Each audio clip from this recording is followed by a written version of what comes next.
Patrol would call my supervisor if they have a situation. Could be anything from a burglary to rape investigation, sexual assault, robbery, bank robberies, all death investigations. If they're not sure, it could be an accident. It could be a natural that looks suspicious. It could be suicide, homicide. So we handle all those investigations up here, ourselves. We bring evidence in from that situation that needs further processing. Out in the road, we would process for fingerprint, DNA evidence, things like that, collection. But we could also bring items into the building and into the crime scene lab, which this is, and we could process fingerprints. We could get things ready for the state police lab for further DNA processing. That big cabinet over there is a blood drying cabinet for if we had items that were bloodied, we could do that. If someone was to touch an item, this is a cyanoacrylate machine which uses super glue fuming and humidity, and this pumps moisture and heat and then helps develop fingerprints on a more permanent basis with cyanoacrylate. And we could bring it over to the fingerprint workstation. We could take our powders now and we could try to develop the fingerprints. You can see it's starting to come up. This could be something like a robbery where the person said the suspect moved an object, touched an object. Now you can see we got some fingerprints starting to come up here. So now we could get hinge lifters for lifting the fingerprints. What we're going to do now is we're going to collect the fingerprints.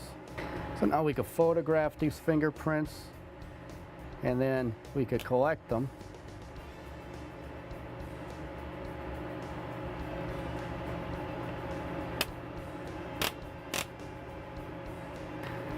So now we have fingerprints. We could send it to the state police lab. We could forward to them for identification purposes, see if we could generate a suspect on a particular crime. Once these fingerprints develop, we'd have to photograph them. Then we'd have to put scale rulers in there, photograph them again. Then we would put this lift tape on there, and then I would number maybe, let's say, locations where they're coming from, photograph them again. And then they'll be lifted, and then they'll be sent to the state police.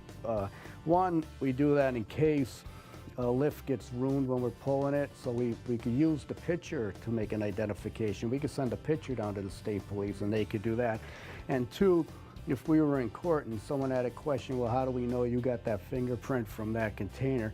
We could go back and show them the picture. Well, here's the picture, and here's the identification, and that's where the object it came from. We're always taking lots of pictures, so we have all kinds of video equipment, camera equipment. You're always going to see all kinds of lights, because, high power lights we have for searching for evidence, because whether it's daytime or nighttime, you're always using flashlights. This is an alternate light source, an ALS.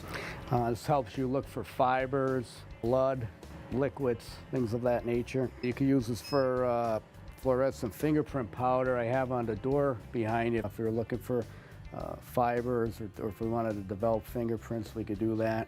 Another gadget over here is an electric static dust lifter for collecting shoe impressions. We could take this foil and we could put this on the ground.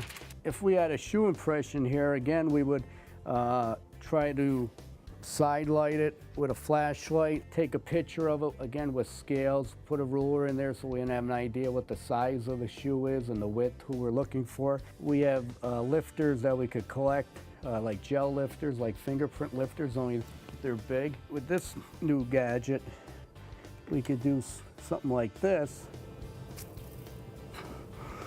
And if there was a shoe impression there, that'll pull the shoe impression on the bottom of that foil paper and give us, what the shoe design looked like. So you can see there's a shoe impression there.